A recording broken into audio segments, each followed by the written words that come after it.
Welcome to the Jones Zone, a podcast by Darryl and JJ Jones.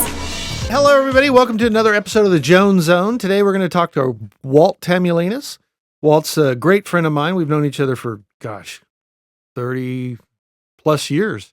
So, Walt, tell me this. What is the process in selling a house? Wow, what a question that is. I'm not sure I'm the one to answer that. I manage people that sell houses, and you're the expert. You're one of the top agents in the county, and I think you should tell me what's the process of selling a house. Let's start with that. Let's start with a listing appointment.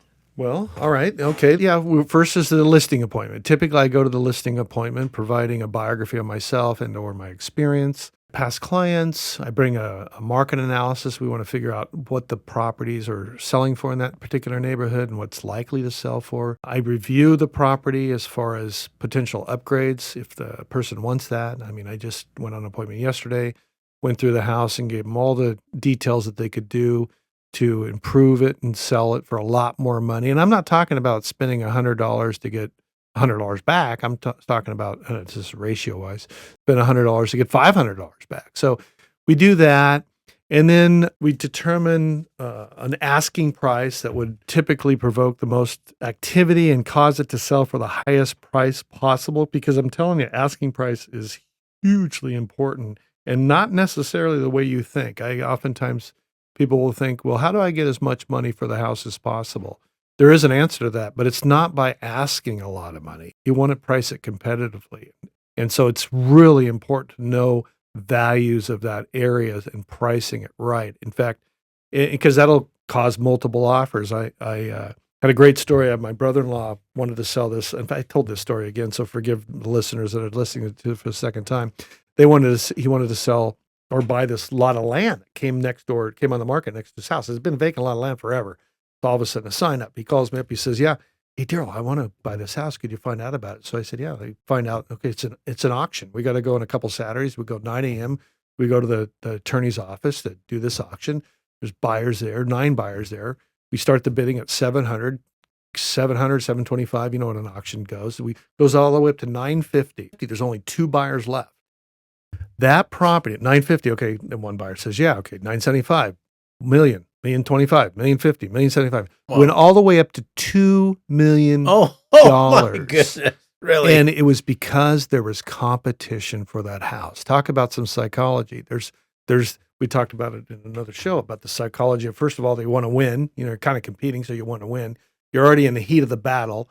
In hindsight, one of the buyers could have went to the other one and said, at $1 million, said, here's $50,000, leave. I'm kind of joking because, of course, that they wouldn't know that because of hindsight. But my point being is that pricing it right will cause that effect of where people are competing and driving that price up. And I'm not talking about driving it up to a market price. I'm talking about oftentimes driving it up above market price. So it's an extremely, extremely important thing to do. So we talk about that's a good strategy. We got to remember that one. But paying the competition off to go away. Hey, would you take 20 grand to go away and stop bidding against me? Who knows? Yeah, that could be an option. Okay, back to the listing appointment though. So now you're on pricing strategy. Yeah, pricing is just very important, and it's just knowledge of the market, knowledge of the house, the most important aspect. So after that, we go through all the paperwork. Then I schedule an appointment with my stager.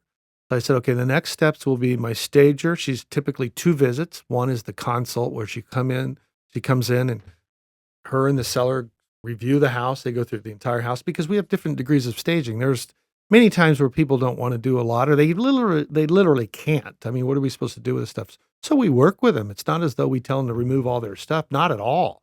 We work with what they have. If it's a vacant house, which is a lot of my listings, we fully stage the entire house. So she'll go over there and come back on, let's say, on the second visit after she previews it, goes to the warehouse, gets our truck, loads it all up, stage the house, we get it all staged. Then we get the photographer over there. Okay, let me stop you right there. Let's talk about staging for a minute. That's an expensive thing. So what do you charge the clients for this staging service? It's actually included.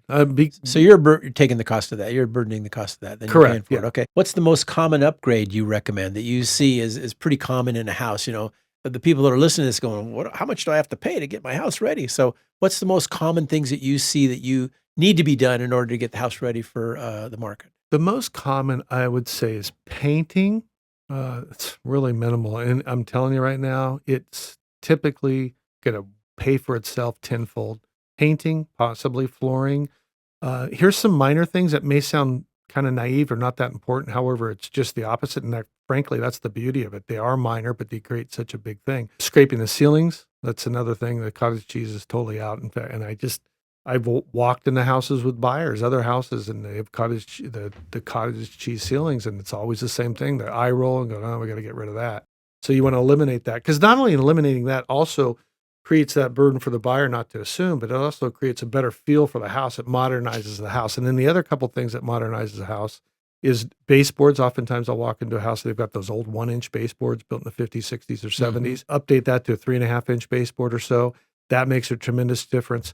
Changing out light switches and electrical outlet plugs. Oh, you wouldn't think about that. That's pretty Yeah, exactly. And what it does is, you see the old yellow ones are discolored, and then you put a nice bright white one there, brand new, and it just creates that feel of a really, really great house that's just moving. What do you think the estimate is? What's the typical cost to do this? I guess my typical cost, obviously it'll vary, but anywhere from $5,000 to $20,000. I'm not talking about adding a new wing to the house. I'm just talking about some really good basic things. Removing a wallpaper, if there's a lot of wallpaper, for example. Recessed lighting, that's another great thing to do when you have those fluorescent lights in the kitchen. That typically dates it, just instantly dates it. Recessed lighting instantly upgrades the entire look of that kitchen.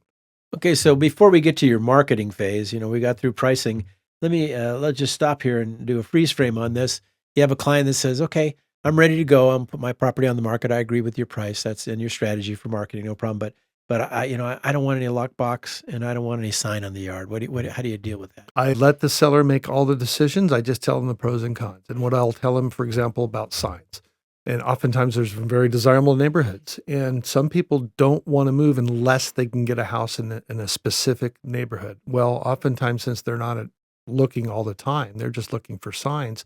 We just missed out on that buyer who really wants that neighborhood. And oftentimes the buyer that really wants a neighborhood is also the highest paying buyer. So as long as you're okay with missing out on that buyer, that kind of sounds like I'm a smart aleck, but this is the reality of real estate. That's the reality of what no sign can do. And so you just bring up the facts to the seller. And oftentimes they haven't necessarily thought about that. They go, oh, that didn't even occur to me. Yeah, okay, 9 times out of 10, go ahead and put a sign out. Another thing about not having a lockbox or yeah, I think some people means that they think that means that no appointment has to be done. All of our showings are on it by appointment, but I think they think when there's a lockbox, there's not going to be an appointment, but there is appointment on every showing, right? You're exactly right. In fact, one of the silver linings of COVID is this beautiful new app that I happen to like a lot. It's called Showing Time. And so, for example, when we do all the marketing for the house and the buyers call their agent and they say, hey, we saw this new house on whatever platform they look at, and we want to see it. When do you want to see it? Wednesday at 3. They go onto our app. They look Wednesday at 3. They click a button. The seller gets a text saying, hey, Fred from whoever wants to show the house Wednesday at 3. The seller can say yes or no. So it's all done by appointment. Yeah, they're always done by appointment. And then you're notified, aren't you? When that mechanical box, that electronic box is open, you get a notification that somebody's been there, right? Another very good point. Yeah, the lockbox these days are much different than when we started. They record the time that the person opened the lockbox, the agent, and only real estate agents can open it. So in other words, they have to be a member of the board to be able to open that lockbox. So we know the agent, the time, who they are, when they showed it, where they're from. We have access to them, and so that it's very somewhat secure, I guess you could say. Got it. Okay, let's get into marketing. Well, marketing. So again, pricing is very important. Photographs are so important. Photographs are another thing that's if you don't have a professional photographer doing this, then you change agents or get a different agent. Make sure that your agent has a professional photographer. I have one of the best, if not the best photographer on the planet, frankly. But so you're saying iPhone photos are no good?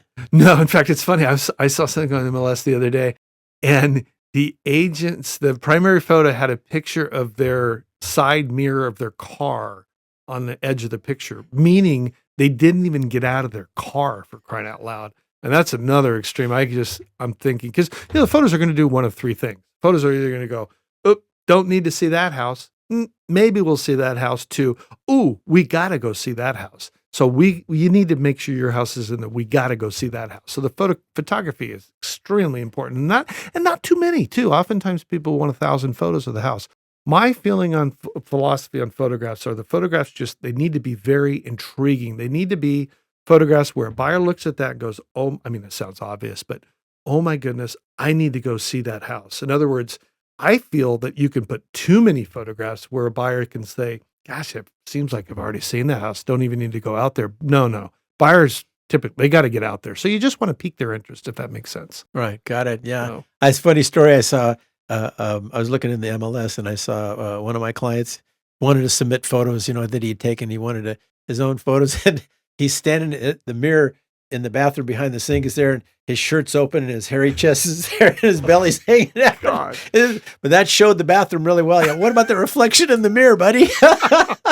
So you got to be careful of those photos. Oh, I tell you, the photos are so important. You know what that's a good story. Okay, marketing. Are you finished with marketing? You want to move over? Well, and then we market it. We're on hundreds of websites. Yeah, what do you do? Well, how do you get the best exposure? Well, basically, we're on every single website person's looking up for a house on. That helps tremendously. We also advertise in different languages. We have so much foreign investment in Americans who English isn't necessarily their primary language, so advertise it in different languages. Having a team that can show it 24/7, well, basically 24/7 with appointment. And then also past client database that I have. I network it, social media being such a big part of everyone's life, social media. So it's really a multi-tiered marketing where we're hitting them from texting to emailing to internet to sign to lockbox to open houses. And so, for example, we do an open house. Open houses are very effective. And open houses, kind of the same rule applies. If someone comes in at an open house, and let's say I'm sitting open house at a pool house and they don't want a pool, I find out what they want. And then I go, you know what? I have a house that fits exactly what you're looking at. Why don't we go after my open house? I'll meet you over there and open it up. So heavily involved in the market. I eat and breathe this stuff that the marketing part is kind of the easy part due to the fact that we already have it in place, if that makes sense. Well, you certainly have the advantage having all the inventory. I mean, you control so many listings, during the year that, it throws off really lots more business. Now, I know you have a listing coordinator or a person on your staff. Can you talk a little bit about what does she do in the beginning process of this? I've got two. Yeah, listing coordinator. What she'll do, so for example, once I take the listing, we coordinate the staging. She'll coordinate the photography as well. She'll coordinate making sure the lock boxes are on, the signs up, the keys are there in the both boxes. We typically have a super box and another combo box. She also goes to the house and previews it too. She's an expert at writing up the ad too. She's great. She's better than I am, and frankly, writing an ad. And that's kind of the point, is you put the team together that do certain things better than you can possibly do them.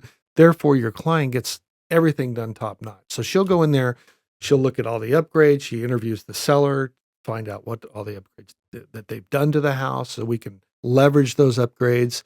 And she'll write up the ad space. She'll order the sign up.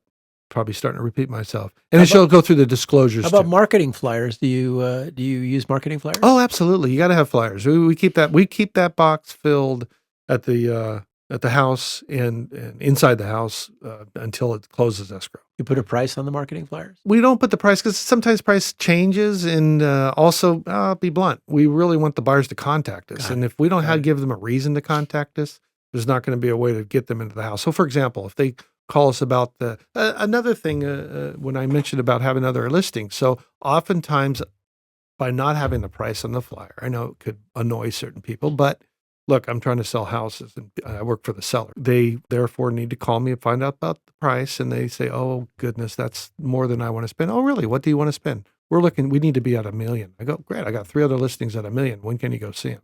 I find out what they're looking for. Therefore, I can sell them one of my other listings. So there's a reason for that stuff. And that's one thing that I tell all my sellers, look, if I can explain to you a reason why I'm doing what it is I'm doing, then don't do it. 99 times out of 100, 100 times out of 100, I'll explain why I'm doing it. And it's always to their benefit. Not because it's something I like to do. It's because it's to their benefit. And your listing coordinator, you say, was doing some disclosures in the early process. Can you talk about that a little bit? Yeah, the listing disclosure. In fact, we have a show on disclosures. Revert to that show and watch that show or listen to that show. But she'll go through all the disclosures because, the paperwork we've spoken many times in the past about how much paperwork is involved. It's voluminous. Yeah. Oh, it's just paperwork after paperwork and new laws and new requirements, et cetera. And so she handles all that as far as keeping up on the new laws, the new disclosures, walking the client through the disclosures. It's just immensely helpful. And why? It's because she becomes very, very, very good at it. making it a better process, overall process for the seller as well. So I can focus on showing that house and negotiating that house. Would you say the number of transactions you do each year, the number of new properties that you bring onto the market each year is more important for marketing for you? Or would you say it would be the internet exposure that's more important for you? Or are they even? That's a great question. I mean, the volume of business you're doing is in the hundreds each year. So it's like you got so much business going on, you're attracting new clients all the time through all these listings. You know? Right. If you got 20 true. offers on that property, on any one property, how many clients are looking at it? You probably got 100 people, maybe 200 people looking at it at any one time. Very true. I would probably lean towards internet because the internet, you're literally reaching millions, Can you give an estimate of how many people you think contact you directly? When that sign goes up, how many, for a good, let's just pick a $1.5 million property in Brea. How many inquiries do you think you get off of that sign? Well, it does. Or internet? It does depend on price. Obviously, the lower the price, the more calls. Okay, so I've got one that I'm in the midst of working on right now, and a couple. And I probably per listing get at least 25 direct calls from direct buyers, at least. And oftentimes buyers will even come to me to write the offer up, which of course I will. But there's been many times where my buyer doesn't get the sale, doesn't get my listing. And it's not because of anything other than they just weren't the best buyer for that house. I can't get anybody a discount on any of my listings. So I asked that question because I want our listeners to recognize the value of your success and the volume of business that you do. If you do 100 transactions in a year, in which you do more, times 25 inquiries, that's 2,500 potential clients you have for these homes that you're putting on the market. There's a big value in that and having the success. So I'm interrupting you now. We're going to get to the negotiating stage. So tell me about the negotiating stage. So negotiating. So we've staged it. We've had the premier open house, which typically are very, very successful, and a lot of people show up. And then when we get offers, there's a couple of rules that I like to follow. And which one of them is I respond to every single offer. It's so important to respond. And what I mean by that specifically is give them a counter in writing, not a verbal no or verbal yeah, anything. It's got to be in writing. And everybody. I mean, sometimes, for example, people won't. You mean to tell me if you have 20 people writing offers, you're going to give 20 counter offers? We've had 100 people write offers. And you're going to give them all a counter offer? Yeah, absolutely. Why? Because it gets our seller the best price and the fairest, highest market value. It's just by being fairer to all the buyers out there, it's also better for your seller. Right. And I know buyers are not feeling that way right now, because if there's 20 offers, there's 19 people coming in second and nobody likes coming in second. And so there's a lot of ruffle feathers out there. If you give them a chance by giving them a counter offer, at least they feel like they got a fair shake. And that's all you can ask for. I mean, no one could necessarily get mad at, he can get mad at the listing agent, me, but not when they get a fair shot. Like, look, we gave you a counteroffer, your highest and best. Let's say that's the counteroffer, because oftentimes it's not. We'll do that maybe near the end. But every negotiation is somewhat different. But responding to every buyer, try to allow for all showings. You want to get the property shown. Don't put barriers up to show it. Again, that's where my team comes into play because I can show it all the time. What about timing on these? You say you got lots of timing. Do you try to get it sold in the first week, or do you need to take a little more time to get the right price? That's a great question. Well, you don't want to sell too fast, but you also don't want to take too long, and that'll change with the market conditions. So, for example, right now we're in an extreme seller's market. So 30 days in this market is an eternity, whereas back in 2011, 30 days was nothing. So you don't want to take too long because the buyers are educated. The buyers realize that if something's been on the market in this current market for over 3 weeks, they're thinking something's wrong with it. Yeah, they're thinking something's wrong with it. Something wrong. You have that sweet spot.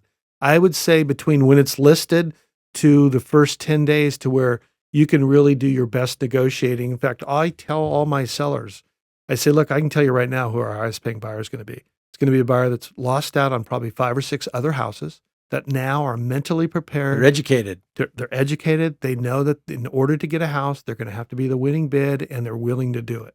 And that's true 9 times out of 10. Do you see in this market offers below asking price? It's very rare, but that's a little bit of a tricky question because it depends on where it's priced, obviously. Because there are houses out there right now that are overpriced and they're sitting, they're not selling. But when a property is priced right, then typically there's multiple offers and they're normally coming in over asking price. I mean, I sold one this year for 500,000 more than asking price. We were asking $1.3 million. It was a custom home in a custom area. We weren't 100% sure. We never know what exactly it'll sell for. We were thinking the ballpark was going to be $1.5 million or so. We priced it at $1.3 million, got tons of offers like we anticipated. We had that instant where we had specifically 2 buyers, even though we had multiple buyers. We had a good 30 offers on the house. We had 2 buyers duking it out. We pushed it all the way up to 500,000 over asking price based on the marketing, that strategy that I implement. So it's very effective. Yeah, and in the long run, it's going to be okay because the property's going to be worth $500,000 more in a few years anyway. Well, and they wanted the house. Yeah, I mean, who am I to say right. We're not holding guns to anybody's head? But Right. they're choosing to buy it. I mean, Right. So I feel totally at ease. I think I'm here to look out for my client, whether it's the buyer or the seller. You get the buyer, you get the highest price, you got the best transaction locked into escrow. What happens then? Well, we also try to get a backup buyer. This is another thing that I don't think is done enough, or at least it will absolutely help the seller. And we get a backup buyer not only for the obvious reason if the first buyer backs out, but also sometimes typically these transactions are subject to inspections. So let's say oftentimes the buyer will win the battle. And as you've coined the phrase, the ether wears off, right? The ether wears off. They're not as interested when nobody else is bidding. Right. All of a sudden, oh goodness, I paid $1.5 million for this house, and they go and they do the inspection. And they figured, oh, we're going to beat them up on the inspection. We'll get this down 30,000 back after we do the inspection, and say there's all these flaws or whatever. Well, we get a backup offer. In fact, right now I have a backup offer that's higher than our initial offer, which is rare, but typically we can get something very, very close to what we're going to escrow for. So when a buyer comes to that and they try to negotiate us down, this is, of course, is if I'm representing the seller. If I'm representing the buyer, it's different. When I'm representing the seller, we have a backup offer. I let them know. I said, well, okay, I'll bring this to the seller. I'll bring your request to our seller, but we do have a backup buyer at this price. And that agent's calling me every other day asking me if you guys have walked. And you obviously haven't walked yet. So just realize that when you present this and we get you a response. So by getting that backup offer, it gives us a lot of leverage to the transaction, because when a buyer starts wavering and they're threatening to back out, or they're threatening to ask for more than. And I imagine if they really decided they don't want it, the ether wore off and the high emotion wore off. If they really don't want it, they go, okay, good, you got another offer, I'll walk away. And you don't waste time, remarketing the property. You got somebody to go right into escrow. Exactly. Very, very true. All right, you're in escrow. What happens in escrow? Well, once we get into escrow, I have what's called a listing coordinator. Typically, the first things that are done, we open the escrow. I have a listing coordinator opens the escrow. We open the escrow, and then normally the buyer will schedule their home inspection. We want to get that done right away. The appraisal, the inspection, and the loan. Those are typically the 3 reasons, even though loans rarely, people are getting loans. So that's rare for something to fall for them not getting a loan, surprisingly enough. My first 10 years in the business, it was more common. However, usually those are the 3 things. So we want to get those 3 things done quickly. So what we do, we're in the midst of our negotiations, we shorten those time periods. So in other words, because I can't expect a buyer to buy a house without having an inspection. Frankly, I want them to have an inspection, even if I'm not the buyer. You want that opportunity for them to kick the tires. Yeah, they got to. You got to have that. What are you buying? Yeah, it protects the seller too. So it's not just beneficial to only the buyer. So we get that, and we want to have that done right away, because if the buyer's not going to buy it for whatever reason, obviously we want to find out sooner than later. So we usually shorten that time period up to just maybe a little over a week, so we know. And what's the inspector doing? What's he looking at? Well, we have a show on that. I should say he or she. That's true. We have a show on that. Tune into that show on the home inspections. But the inspector is going to go through the entire house and look at all the general functioning of the house, the AC, the plumbing. So they check all the faucets, all the electrical plugs, the roof, a visual. They turn on everything. They turn off everything. They let the water flow for a long time. They're pretty darn thorough. In fact, these reports are just super thick that you get on the house. So they do a very, very thorough inspection. They find a lot of stuff. So you talked about disclosures earlier. When does the buyer get these disclosures? The transfer disclosure statement and the seller property questionnaire, all those documents that you had your listing coordinator fill out early on. When does the buyer get those disclosures? Pretty quickly, within the first few days of opening escrow. Again, Because if for some reason that buyer is not going to buy the property because of something that's on the disclosure, we need to know that right away. We don't want to find that out in the 5th week. We want to find that in the 1st week. And what do you do to be certain? You say you don't have a lot of fallouts because of people not getting loans, but what do you do to verify that buyer is actually qualified? Well, first of all, the industry as a whole has gotten so much better. I remember being, when I first got in the business, we would take buyers around and then find out they couldn't buy a house. But the industry as a whole has been educated to where they don't even most agents don't even put buyers in their car or meet them at a house unless they know they've been pre-approved with a lender. So we make sure they're pre-approved with a lender. We certainly don't open escrow with someone that's not pre-approved with a lender. And maybe surprising or maybe not surprising, the lenders are pretty good and pretty on top of things and honest. Normally when a lender says that they can qualify and get the loan, by 999 times out of 1,000, they can qualify and get that loan. So is there something better than a pre-qualification letter that you can get from them, or you just take the pre-qualification letter? There are different degrees of qualifying. So you've got, let's say, a pre-qual, which would be just a verbal interview with the buyer. So they ask them what their income is, what their debts are, what they think their credit report is, let's say, and then that's just a pre-qual based on the information they gave them over the phone, not verified, all the way through to complete verification of everything. So they've verified they've got their tax returns, they've verified their employment, they've verified their funds, all that, where it's just subject to an appraisal on the property and getting the prelim. So there's different degrees of being qualified. Does that make sense? Yeah, and so in the negotiations, then you'd ask for that if you wanted to know, or you wanted to verify. Let's say they're paying cash, then you say, okay, show me you got the cash. Oh, absolutely. We don't open escrow without verifying the funds. I mean, believe me, that would be not a good thing. I mean, can you imagine going up to the day of escrow and the day of closing, they're supposed to bring $1 million in, they don't have the $1 million. I mean, so we verify it. Bank statement. All right, you get the inspections done. What typically happens after the inspection report comes back? Typically, it takes a few days, and the buyer goes and through the inspection and works with our agent and comes up with the things that they feel are problematic that they'd like to have resolved. So they'll go, oftentimes it's something like a leaky toilet, leaky spigot. Sometimes there's leaks here and there. And then they put together what's called a request for repairs, and they send that over to us. And then what we typically do with that, we have a contractor on our team, let's call it, and we send him over the list and say, hey, we don't expect him to go out there. It becomes a little time consuming for that. But we say, hey, in general knowledge, with these items that need to be done, these 10 items, what would you guess that it would probably cost? And let's say he says, that's probably around $2,500 worth of work. So then we've got a number. We know what we're dealing with. We know what they're asking. And then based on that, and based on a lot of things, also what other offers are that came in, what the backup offers in at, how much they ask for, how many items they ask for. And then if we have to, and another thing that also happens at the inspection is the home inspector is doing a general inspection. It's not uncommon at all for them, let's say that the central air is not cooling the house adequately. Then they'll say, we suggest that you have a HVAC guy come out there. So we have to arrange for that additional inspection. And then they come out and do an inspection. So that really helps protect the buyer, which is a good thing. It's a very good thing. So normally they'll ask for a request for repairs, and then we just negotiate that request for repairs. So obviously we would try to protect our seller when we're representing the seller. Representing the buyer, we would like to try to get most of all those things done. So there's another negotiation going on after the fact. So there's another negotiation. What about termite? You get a termite report and it comes in, there's $10,000 in termites holding hands in there. What do you do about that? Well, normally we advise our clients to get a termite inspection done prior to accepting an offer. We do that for two reasons. One, we want to see if there are certain repairs that can be done less expensively. So for example, there's a tract of homes that has this wood architectural structure in front of the house, and it really has no practical use. Well, they're earth to wood, so they're always dry rotted. Mm-hmm. So we get a termite guy to come out there, give us termite inspection. Let's say that would cost $5,000 to repair or $300 to remove. Well, let's just remove it. Get rid of it. It's $300. Just remove it. We don't even ever have to deal with it.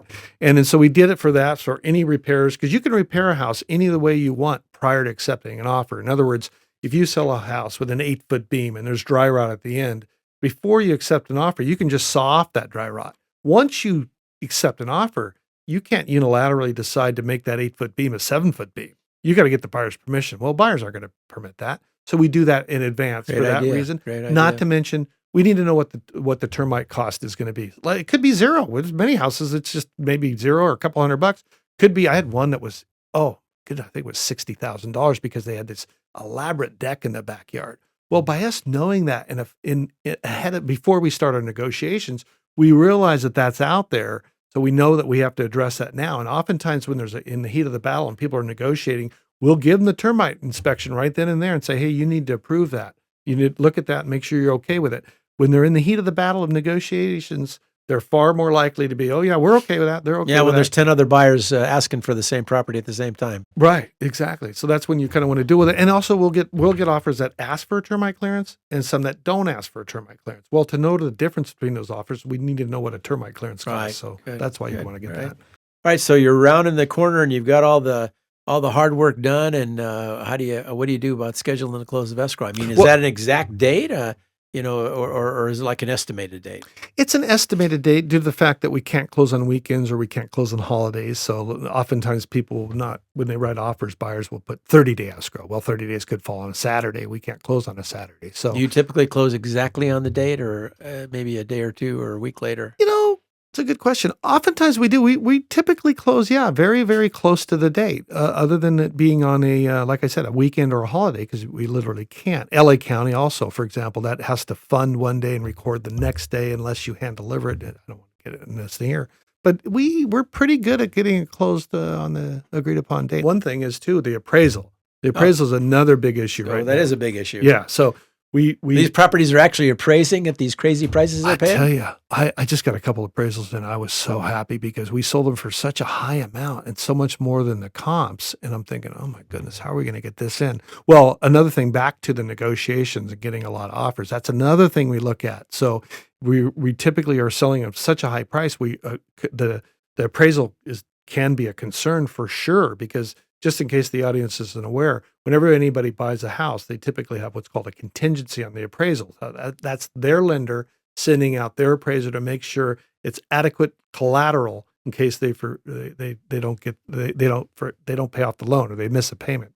So in any event, if they buy it for $1 million, it has to appraise for $1 million. Well, so what we also try to do is we look at down payments. If someone has a big down payment, the bigger the down, the better. Then the appraisal becomes less of an issue due to the fact that they can overcome. If the appraisal did come in lower, then they already have the extra cash. They're not bringing in any extra cash. That's what they're bringing in. Their payment doesn't change, opposed to, let's say, a 10% down. So instead of getting a loan amount, they'll get a lesser loan amount and put more cash down. Right. And if they already have the cash down, it's oftentimes a non-issue, other than the psychological effect of paying over the appraised value. But I get over that with buyers because I tell them the truth. One is, hey, you're the buyer. You went out and looked at all the houses. You chose this house. Trust your own instincts, which is frankly the truth.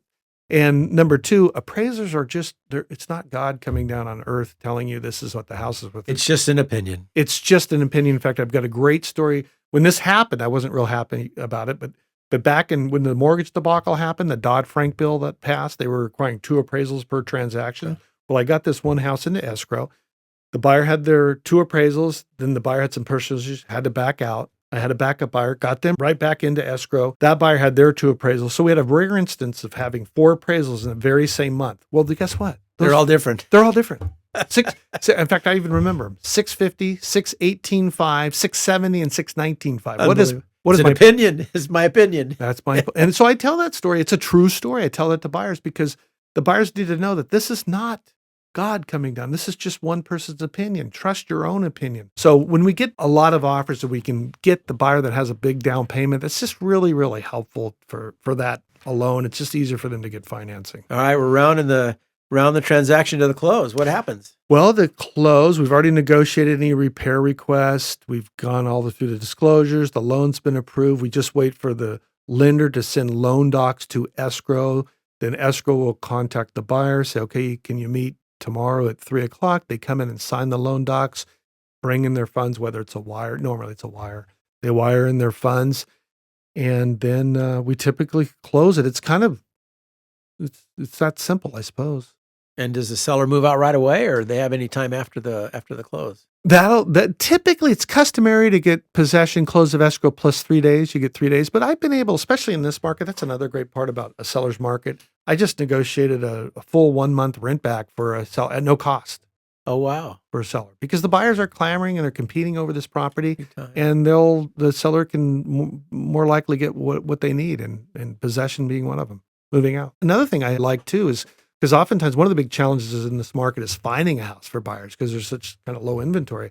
Well, we can list a house and make the sale of that house 100% contingent on them buying a house and that'll alleviate the fear of being lost and nowhere to go, selling your house and have nothing to buy. And we simply have it contingent on the seller successfully closing escrow on I just closed one like this, and successfully closing the escrow on their next house. Therefore, they don't have to be caught without a home to be in. And if they don't find a house, then we don't sell the house.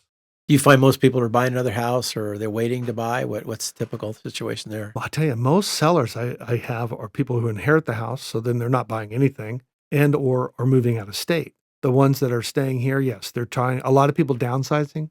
Single stories are probably the hottest thing on the market right now. As our population ages, it seems Baby boomers buying those single stories. Yeah, I'll give you an example. I get asked at least once a week, if not twice a week, for a single story. I haven't been asked for a 2-story in 20 plus years. And not that the 2-story, typically people will either buy a 2-story or 1-story. And then there are a large portion of the population that only will buy a single story. So it's the hot ticket. So what happens when escrow closes and your client had 5 days to move, and on the 5th day they say, I still need a couple more days. What happens? Oh, yikes. I had that happen once, and that I can remember. I literally said, no, we got to be out. I'll come over. They didn't have help to move. I literally went over their property and helped them move. I mean, we got to get out.